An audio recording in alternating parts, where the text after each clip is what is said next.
William Gibson's novel Neuromancer it's a paradox, because when one reads its words, one finds a very, very dark, dismal world.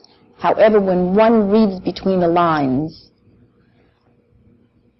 it's a panacea, it's a cure-all.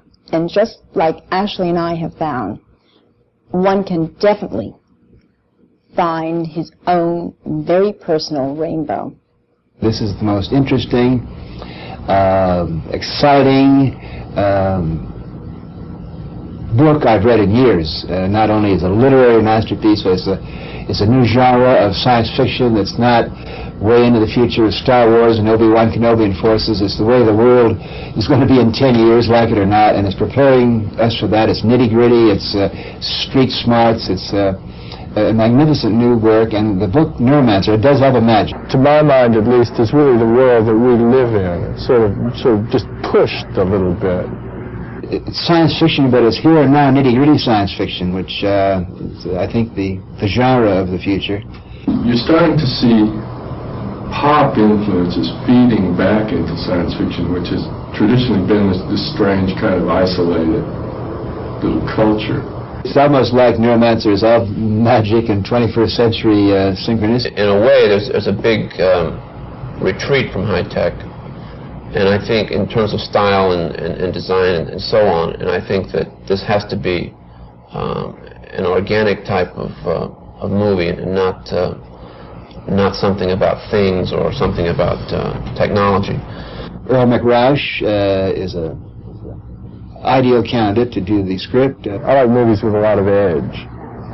The most difficult concept in this movie is the notion of cyberspace, and it's something that makes this book unique. I just think it's wonderful. I mean, it's been very exciting in the office. When the Cabana Boys took the full-page ad in Variety, I mean, the Variety doesn't come into the science fiction department, obviously. It comes into, we have a person who's responsible for movie tie-ins, and people were sort of running through the halls saying, look at this, look at this. It just was so great. I mean, what they've done for Neuromancer as a movie property is obviously reflected back well on the book. They seem to have a really fine touch with design.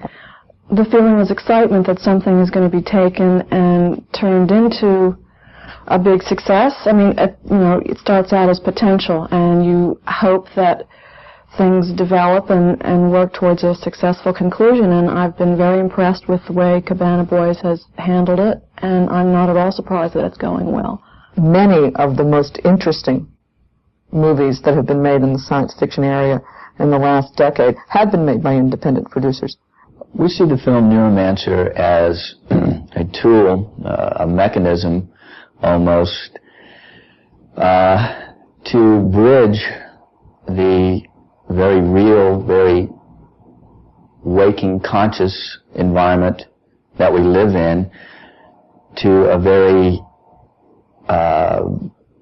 subconscious or metaphysical world that we can be aware of, and the computer being the bridge between the two.